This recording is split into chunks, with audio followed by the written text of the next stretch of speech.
بسم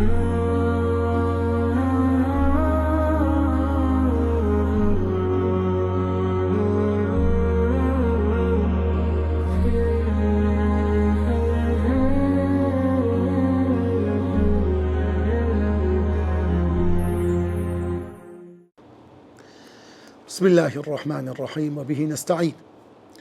الحمد لله والصلاة والسلام على رسول الله محمد وعلى آله وصحبه أجمعين. بەڕێزان خۆشەویستان، هەنگاوی یەکەم باسی ئەوەمان کرد هاوسەرگیری پێویستیەکی لە بەن نەهاتووە. ئێستا دەچینە سەر هەنگاوی دووەم، ئەویش سوودەکانی هاوسەرگیری بۆ تاک و کۆمەڵ. بزانین هاوسەرگیری خێزانداری چ سوودەکی هەیە، هەم بۆ هەر تاچێک لە کوڕ و کچ، لە ژن و لە پیاو و بۆ کۆمەڵگا بە تێگەڕایی. خوای گەورە لە قورئانی پیرۆز باسی هاوسەرگیریمان لۆ دەکات، دەفەرموێ ومن آياته أن خلق لكم من أنفسكم أزواجا. یەکێ لە ئاەتەکانی خوای گەورە واتە لە نیشانە و بەڵگەی گەورەی و عەزەمەتی خوای گەورە ئەوەیە خوای گەورە ئەن خەلق لەکم، خوای گەورە ئێوەی دروست کردووە من ئەنفوسیکم لە ناوناخی خۆتان ئەزواجا واتە غەریزەی جنسی، غەریزەی حەز و ئارەزووی بۆ یەکتری دروست کردووە. کەواتەوە من ئاياته یەکێ لە سوودەکانی هاوسەرگیری ئەوەیە، یەک لەو خاڵە گرنگانە ئەوەیە هاوسەرگیری ناسینی خوای گەورەیە، هۆکارێکە بۆ ناسینی خوای گەورە، هۆکارێکە بۆ بیرکردنەوە لە عەزەمەت و گەورەی ئەو خالیقەیکەوە ئەو نیزامە جوانەی داناوە لە بۆ ئێمە. ئینجا خوای گەورە دەفەرمێ بۆ ئێمە هاوسەرگیریمان داناوە بۆ مرۆڤەکان لیتەسکونوا ئیلەیها، بۆی هەر یەکێ لەو کوڕکتانە لە ژیانێکی پڕ لە ئارامی و ئاسایش و خۆشبەختی بەختەوەری بژی. ئەو بەختەوەریە کو بەدەستەکەوی یا ئیلاهی یا ڕەبی وەجەعەلە بەینەکم مەوەدە. خوای گەورە ئەی کچ، ئەی کوڕ، ئەی ژن، ئەی پیاو، خوای گەورە خۆشەویستیەک لە ناو کانگای دڵەوە بەرهەم دەینی دروست دەکا، حتا ئەو هاوسەرگیریە ئەو خێزانداریەی لەسەر دا بمەزرێتن. بزانە ئەدی هەنگاوی دووەم وەجەعەلە بەینەکم مەوەدەتەن وەڕەحمە، وەخوای گەورە سوبحانە وتەعالە سۆز و بەزەیی خۆی وا دەکە خۆشەویستیەک وەڕەحم و سۆز و بەزەیەک دروست بی لە نێوان ئەو تاچی ئەو خێزانانە، بۆی کەوا بتانن خێزانێکی زۆر تۆکمە و پتە و چاک دا بمەزرێنن. پێغەمبەری خوا صلی الله علیه وسلم فەرموودەیەک دەفەرموێ تەزەوەجوا الوەدود الوەلود، ئەو ئافرەتانە بینن کەوا ئەلوەدود خۆیان خۆشەویست دەکەن لای پیاوەکانیان. ئەو ئافرەتانە مەینن، دائیمەن نیوچەوانیان گرژە، دائیمەن عاجزن، دائیمەنە لەو گۆڕەی غەمبارە، دائیمەن چەفکێکی لە نیوچەوانی بەستیە و لی پاردایتەوە، ڕۆژێک سەری دێشی، ڕۆژێک پشتی دێشی، ڕۆژێک هەر ڕۆژێک لە دەرد و بەڵایەکی نە. ئەو ژنانەی کەوا هەمیشە و بەردەوام توند و تۆڵن، هەمیشە و بەردەوام دەو بخەندەن. ئەلوەلود ئەو خێز ئافرەتانەی کەوا منداڵیان زۆر دەبی، ڕەنگە کەسێک پرسیار بکە برێ کو بزانم ئەو ئافرەتە وەدود و وەلودە، بەوەی تەمەشای خوشتی بکە، تەمەشای دایکی بکە، تەمەشای داپیری بکە، تەمەشای پلچی بکە، تەمەشای دەور و بەرەکەی بکە. لەوانەوە کوردواری دەرێ داچێ ببینە دۆتێ بخوازە. دایک ڕنگدانەوەی کچەکەیەتی لۆیە لە کچەکەیەوە کە تەمەشای دایکی دەکەی دەزانی ئەو کچەش کچی ئەو دایکەیە، زۆر لە صفاتەکان وەردەگریتن. ئینجا پێغەمبەری خوا دەفەرمێ صلی الله علیه وسلم بۆیە ئەو ئافرەتانە ببینن کەوا منداڵیان زۆر دەبی فإنی مکاثر بکم الأنبیاء، لە ڕۆژی قیامەتی ئەمن فەقر و شانازی دەکەم بە زۆری ئومەتەکەم لەسەر پێغەمبەرەکان یەومە القیامە، لە ڕۆژی قیامەتی. ئەو حەدیسە ئیمامی ئەحمەد جێڕاویەتەوە بە ئیسنادێکی حەسەن. سوودەکانی هاوسەرگیری خێزانداری بۆ تاک و بۆ کۆمەڵ یەکێ لەو تە جوانانەی کە هەیە دەڵێ جوانی هەر ماڵێک هەمەهەنجیە، هەر ماڵێک ئەگەر هەمەهەنجی و هاوکاری و یاربەتی دان لەو ماڵی هەبی جوانی ئەو ماڵی ڕنگ دەداتەوە. سوبحان الله. چێژی هەر ماڵێک لە وابەستەییدایە، یعنی خۆشی ژیانی هەر ماڵێک لە چدایە؟ هەر کەسێک وابەستەی ئیش و کاری خۆی بی، یعنی بەو بەڵێنێ کە دایتی لەو ئیشێک کە لەسەرەتی ئیشی خۆی ڕاپەڕێنتن. خۆشی هەر ماڵێک خۆشەویستیە. خۆشی ناوماڵ لە چییە؟ لەو خۆشەویستی و عەتف و حەنانەی کەوا لە بەینی ژن و مێرد، لە بەینی دایک و باوک و منداڵەکان، لە بەینی خوشک و برایەکان هەیە. سامانی هەر ماڵێک منداڵەکانە. منداڵ سامانی دایک و باوکە. پارە و پورچ نییە. منداڵ نیعمەتی خوایە.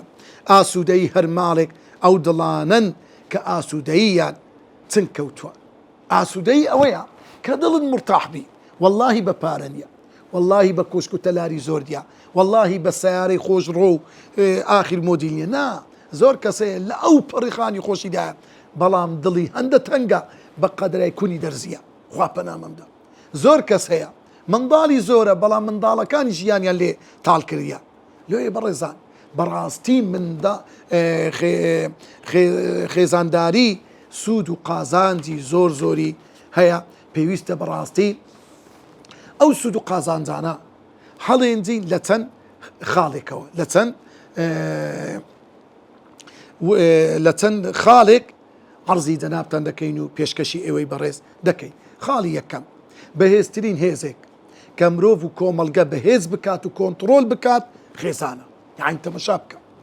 گرنگترین هێز کە بتانی کۆمەلگا لە بەدڕەوشتی، لە خراپەکاری دەبی لە چی ڕائێمە دەست پێ بکەی؟ لە خێزان. ئەوزە کۆمەلگا ڕێک دەبی، هاوسەنگ دەبی، بەڕاستی کۆمەڵگەیەکی تەندروست دەبی، ڕەوشت بەرز دەبی، چاک دەبی ئێمە لە خێزانەکان دەست پێ بکەین.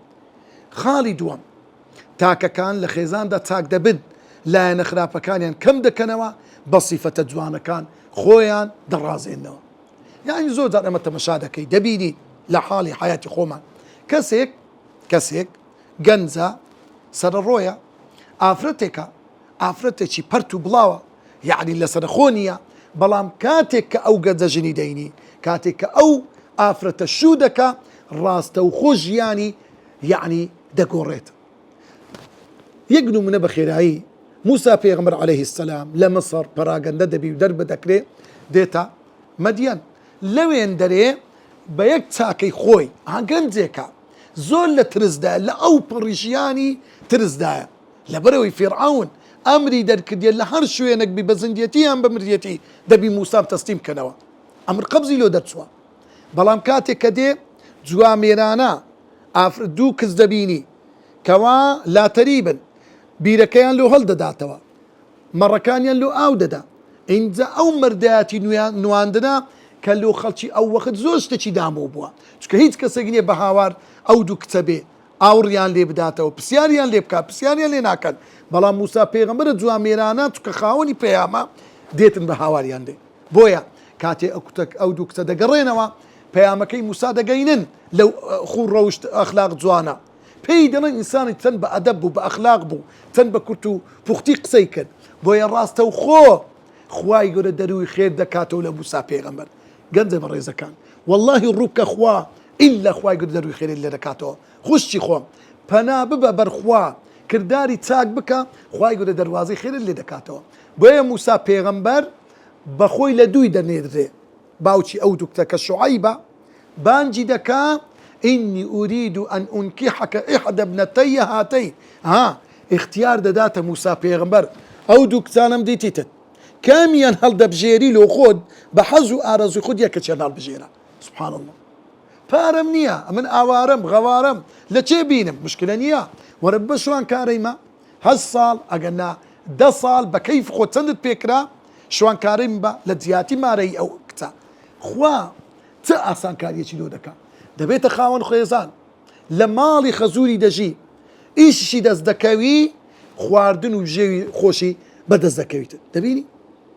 لێیە ڕوو بکە خوای دەروی خێرت لێ دەکاتەوە. خاڵێشتر کە زۆر مهمە، بیر و هەستی یارمەتیدان و خۆڕاگری لە خێزاندا پەرە دەسێنێت.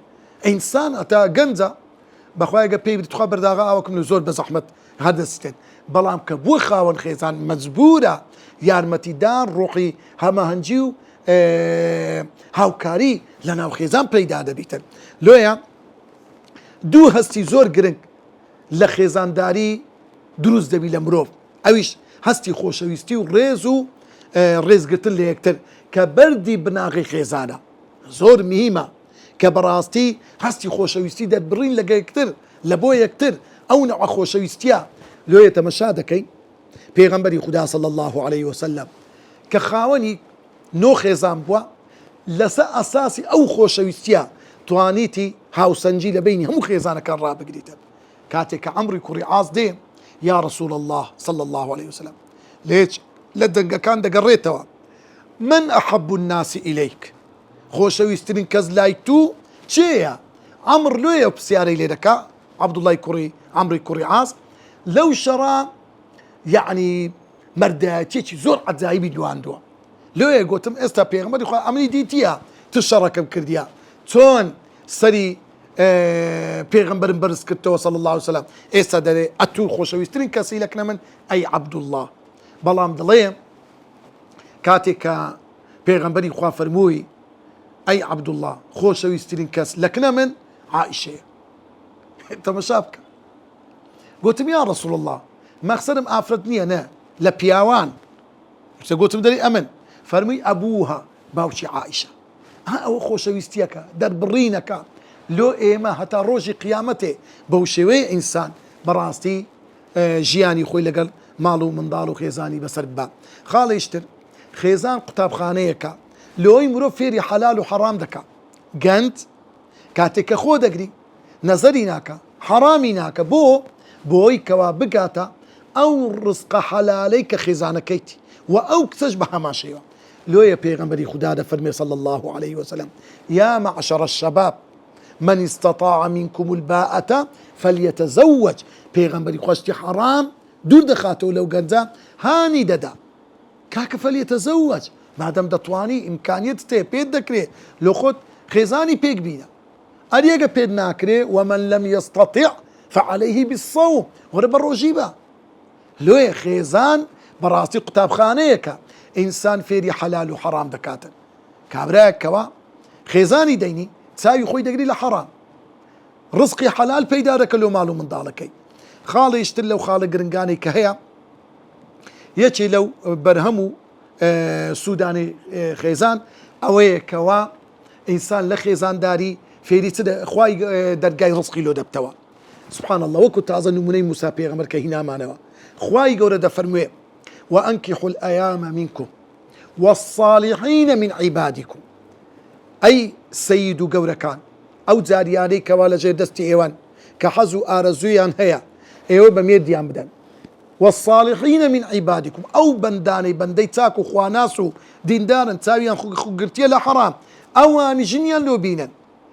إن يكونوا فقراء أجر أوان فقير هجار بن فسوف يغنيهم الله من فضله خواي يقول له فضل بخششي خوي دولة من ديان دكا هو لبو عبدك لبو جارية قدي كسشي آزاد وكو إيما تكسك هي كجليه نابي خاوني ساري خوي بي خاوني خاني خوي بي خاوني معاش بي بلام استتمشاب كأواني كوام هي تيمية بلام دي كجري ديني دبت خاون مال دبت خاون معاش دبت خاون سيارة بلام بلا بلا صبري دبيتن دبي إنسان آرام بكري يكيشتر لا سود قازان زكاني هاوسەرگیری دایکایەتی و باوکایەتیە خۆشترین شت لە ژیاندا ئەوەیە کە ئینسان لە ناو هاوسەرەکان منداڵ خوای گەورە دەفەرموێ المال والبنون زینة الحياة الدنيا بەتایبەت منداڵی ساڵح گەورەترین نیعمەتی خوا